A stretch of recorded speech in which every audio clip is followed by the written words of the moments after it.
Busan दक्षिण Korea का दूसरा सबसे बड़ा शहर है। लोग अक्सर इस क्षेत्र में पैदल यात्रा करने और बौद्ध मंदिरों के दर्शन करने जाते हैं जो क्षेत्र के पहाड़ों के भीतर स्थित हैं।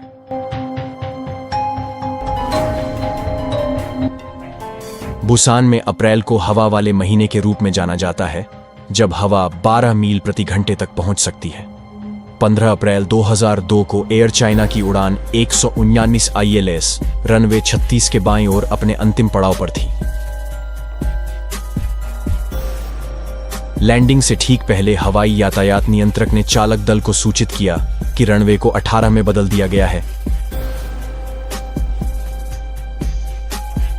चालक दल ने चक्कर लगाने का तरीका अपनाया, लेकिन चक्कर लगाने वाले पहुंच क्षेत्र के बाहर उड़ गया और अंततः हवाई अड्डे के पास एक पहाड़ी से टकरा गया।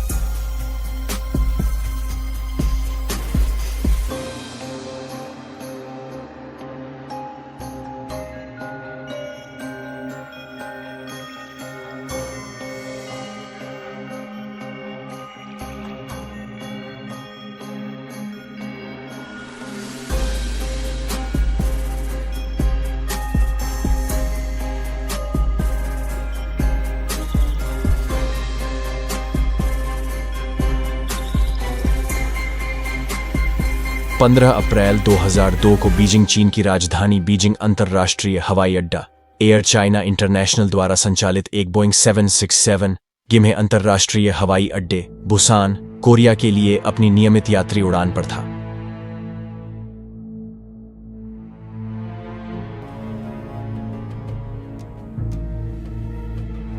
विमान में 155 यात्री और 11 चालक दल के सदस्य सवार थे। कॉकपिट के अंदर चालक दल के 3 सदस्य थे।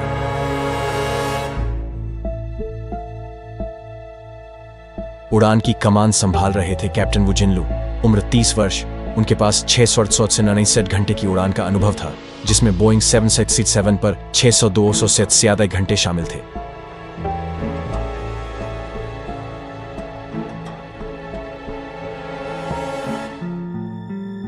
प्रथम अधिकारी के रूप में कैप्टन की सहायता करने वाले गांव लिजी, उम्र 29 वर्ष थे। उन्होंने 502 फीव जमा किए थे। बोइंग 767 पर 1215 घंटों की उड़ान का अनुभव। कॉकपिट में तीसरा सदस्य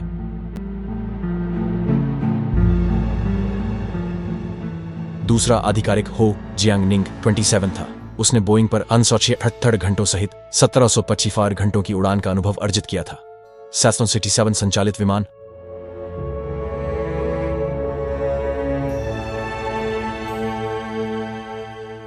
बोइंग 767-200ER था।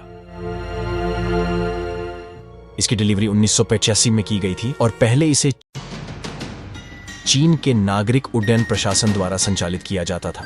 बाद में इसे एयर चाइना में स्थानांतरित कर दिया गया। इसने 14,500 उड़ान चक्रों में 40,000 घंटे से अधिक की उड़ान भरी थी। उड़ान संख्या 129 बीजिंग चीन से अपने गंतव्य बुसान, कोरिया के लिए रवाना हुई। पहला अधिकारी पायलट फ्लाइंग कैप्टन था, जो पायलट निगरानी कर रहा था, और दूसरा अधिकारी रेडियो संचार संभाल रहा था।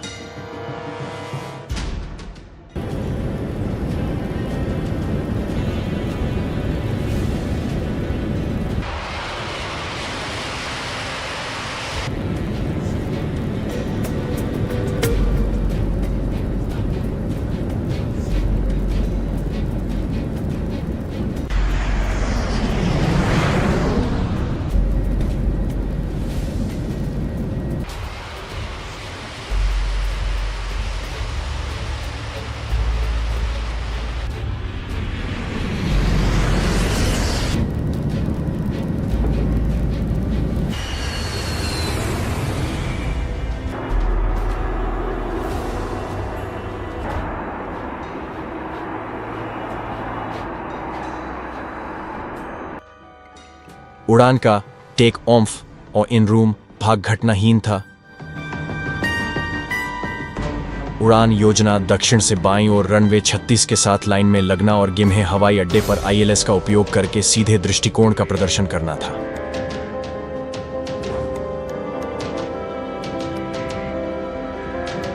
शरद ऋतु और सर्दियों के दौरान उत्तर और उत्तर पश्चिमी हवाएं चलती हैं।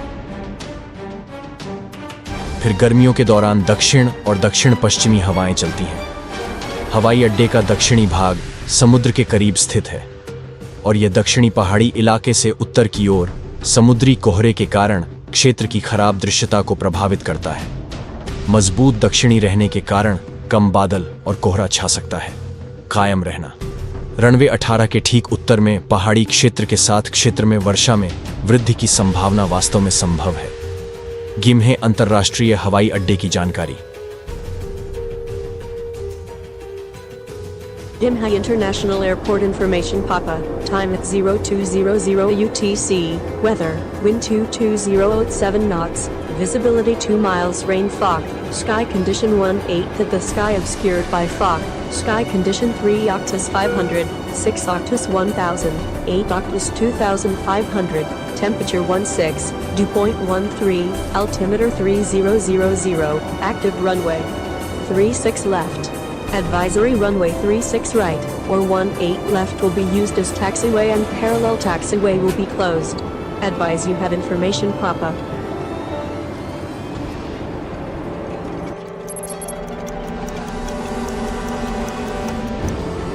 उड़ान संख्या 1 से 9 तक उड़ान उपकरण के अंतिम दृष्टिकोण पर थी और गिम्हे हवाई अड्डे के पास उड़ान में 36 बचे थे। अप्रोच कंट्रोलर ने देखा कि रनवे 36 बाईं ओर विमान की लैंडिंग पिछली हवा से निपट रही थी।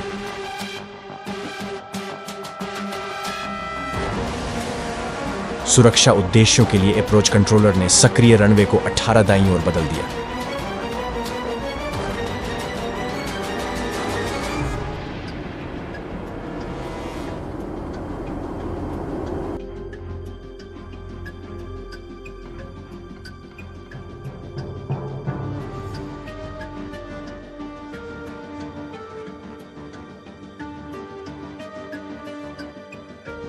अठारह दाईं ओर चक्कर लगाने के लिए चालक दल को विमान को 45 डिग्री बाईं ओर मोड़ना चाहिए और रनवे के साथ दृश्य संपर्क बनाए रखते हुए इस हेडिंग को 20 सेकंड तक बनाए रखें। उन्हें दाएं मुड़ना चाहिए और इसके समानांतर उड़ान भरनी चाहिए। रनवे 18 की दाहिनी ओर पहुंचने के बाद उन्हें 20 सेकंड और उड़ान भरनी चाहिए और बेस लेग पर 90 डिग्री दाहिनी ओर मुड़ना चाहिए। फिर गलत तरीके से संरेखित करने के लिए एक और दाहिनी ओर मुड़े।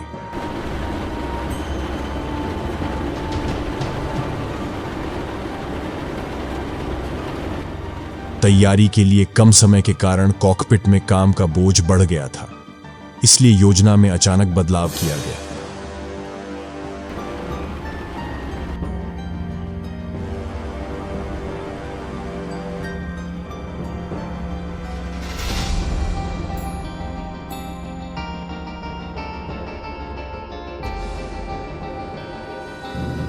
आवृत्ति परिवर्तन निर्देश वापस नहीं पढ़ा गया और नियंत्रक ने इसका उल्लेख नहीं किया।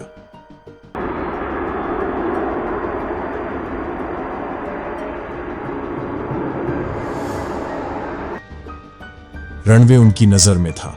सह पायलट ने ऑटो पायलट को डिस्कनेक्ट कर दिया और हवाई अड्डे से दूर जाने के लिए तेजी से मुड़ने के बावजूद प्रारंभिक समय शुरू किया।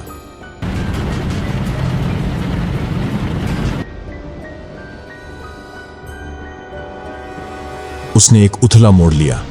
सह पायलट ने लगभग 48 सेकंड तक बाईं ओर मुड़ना जारी रखा। फिर वह डाउनविंड लेग पर दाईं ओर मुड़ गया और रनवे के समानांतर उड़ान भरने लगे। जब वे रनवे 18 की दाहिनी ओर एक बीम पर पहुंचे, कैप्टन ने 20 सेकंड के लिए टाइमर सेट किया।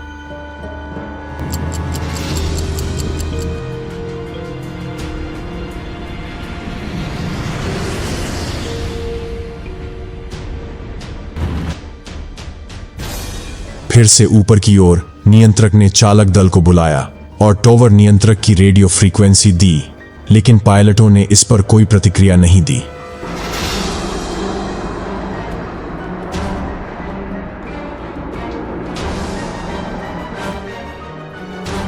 आखिरकार क्रू ने टावर नियंत्रक से संपर्क किया। तेज हवा के कारण प्रथम अधिकारी को उड़ान भरने में असुविधा हो रही थी। टाइमर खत्म होते ही कैप्टन ने तुरंत विमान का नियंत्रण अपने हाथ में ले लिया।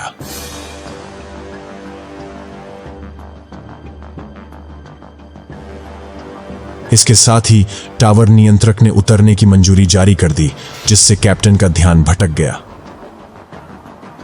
वे रनवे के इतने करीब थे कि बोइंग 767 मुड़ नहीं सकता था और रनवे के साथ लाइन में नहीं लग सकता था। कप्तान ने दाईं ओर मुड़ने के बजाय बाईं ओर मुड़ना शुरू कर दिया ताकि वह आगे बढ़ सके और मोड़ आसान हो सके।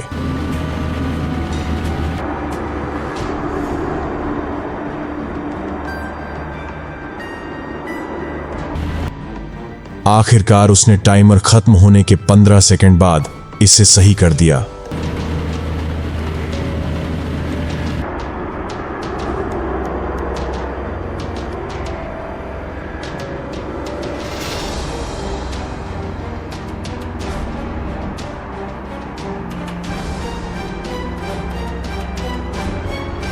ऑन अप्रोच नियंत्रक ने विमान का किनारा खो दिया।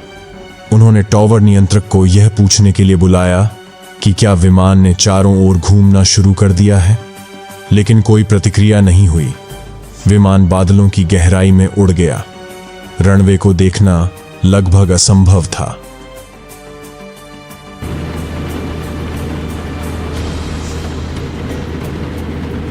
चालक दल चारों ओर जाने के बजाय रनवे की खोज करता रहा। सह पायलट ने कैप्टन से घूमने का अनुरोध किया, लेकिन कैप्टन ने कोई प्रतिक्रिया नहीं दी। चालक दल इस बात से अनभिज्ञ था कि विमान आज पहाड़ से टकराने की राह पर है।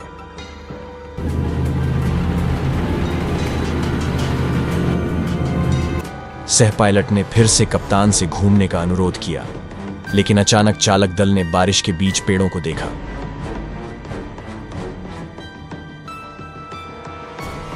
कप्तान ने अपने नियंत्रण स्तंभ को जोर से पीछे खींचा, लेकिन तब तक बहुत देर हो चुकी थी।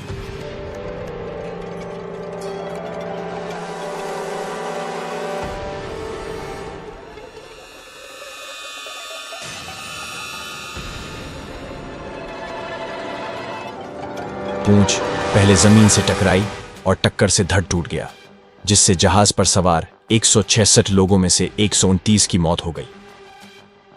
पहले अधिकारी और दूसरे अधिकारी सहित कैप्टन और 2 फ्लाइट अटेंडेंट सहित 37 लोग प्रभाव से बच गए।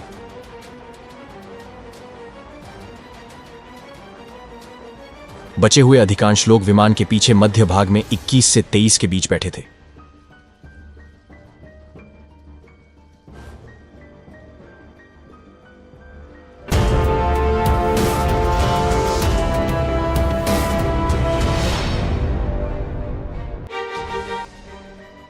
एक बोइंग 767 रनवे 36 के बाईं ओर सीधे आ रहा था।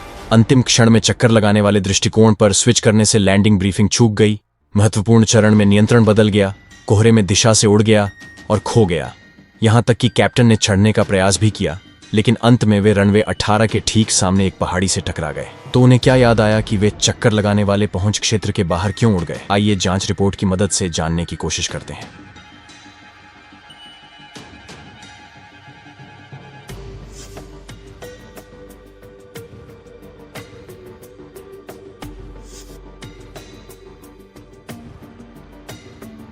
दृष्टिकोण नियंत्रक ने चालक दल को आवृत्ति 118.1 पर टावर से संपर्क करने का निर्देश दिया, लेकिन चालक दल ने उत्तर नहीं दिया क्योंकि वे चक्कर लगाने के दृष्टिकोण की तैयारी में व्यस्त थे।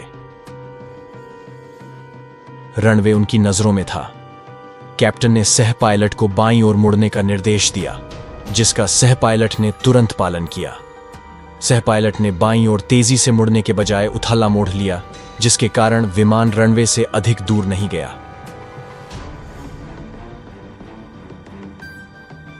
यदि उसने विमान को 45 डिग्री बाईं ओर मोड़ दिया होता और 20 सेकंड के लिए उड़ान भरी होती, तो उनके पास सबसे अच्छे पैर की ओर मुड़ने के लिए पर्याप्त जगह होती।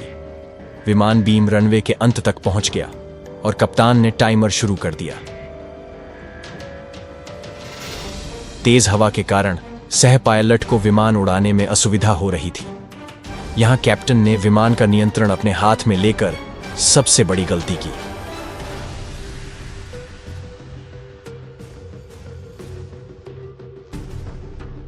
शुरुआत में बाईं ओर उथले मोड़ के कारण विमान रनवे से अधिक दूर नहीं था, इसलिए दाएं मुड़ने के लिए पर्याप्त जगह बनाने के लिए कप्तान ने विमान को बाईं ओर मोड़ना शुरू कर दिया।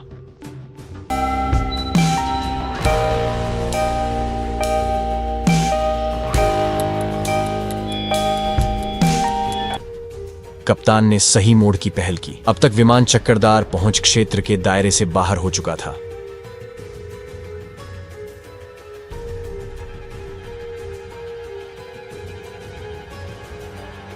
रनवे उनकी नजर में नहीं था। इस स्थिति में चालक दल को चारों ओर जाने की प्रक्रिया शुरू करनी चाहिए थी, लेकिन कप्तान ने सोचा कि छूके हुए दृष्टिकोण की कोई जल्दी नहीं है।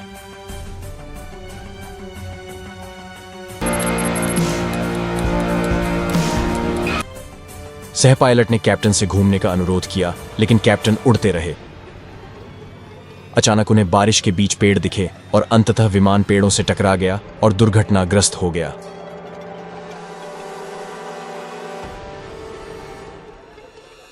हवाई अड्डा न्यूनतम सुरक्षित ऊंचाई चेतावनी प्रणाली से सुसज्जित था।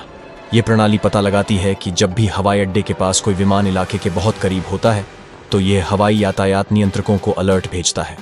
हालांकि इस हवाई अड्डे पर सिस्टम ने टावर नियंत्रक की रडार स्क्रीन पर केवल दृश्य चेतावनी उत्पन्न की, श्रव्य चेतावनी नहीं।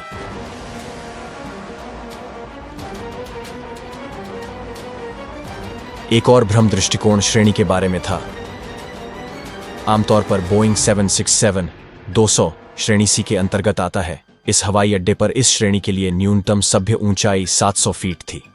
707 को श्रेणी सी या डी हवाई जहाज के रूप में वर्गीकृत किया गया है, जो सीधे चक्कर लगाने वाले दृष्टिकोण के लिए अधिकतम लैंडिंग वजन पर निर्भर करता है। श्रेणी डी मिनिमा या प्रत्याशित चक्कर गति से जुड़े मिनिमा का उपयोग करता है।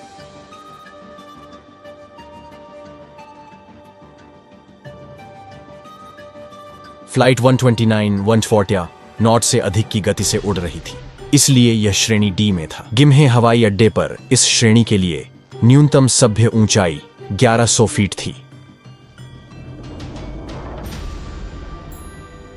चीनी जांच दल ने कोरियाई आधिकारिक रिपोर्ट पर 28 जोड़ी टिप्पणियां प्रकाशित की।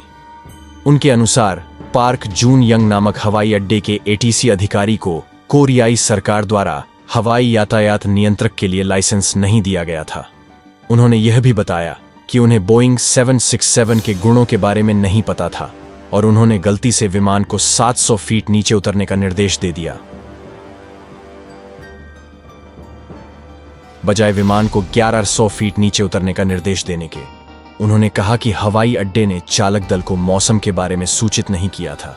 उस समय खराब मौसम के कारण उड़ान संख्या 129 से पहले की 8 उड़ानों को अन्य हवाई अड्डों की ओर मोड़ दिया गया था। अभी के लिए बस इतना ही। आप वीडियो और जांच रिपोर्ट के बारे में अपनी राय साझा कर सकते हैं। कृपया इसी तरह के और वीडियो देखने के लिए चैनल को सब्सक्राइब करें और कृपया लाइक और शेयर करना ना भूलें। मैं आपको अगले वीडियो में देखूंगा। This is amazing, Raz. Signing off for today.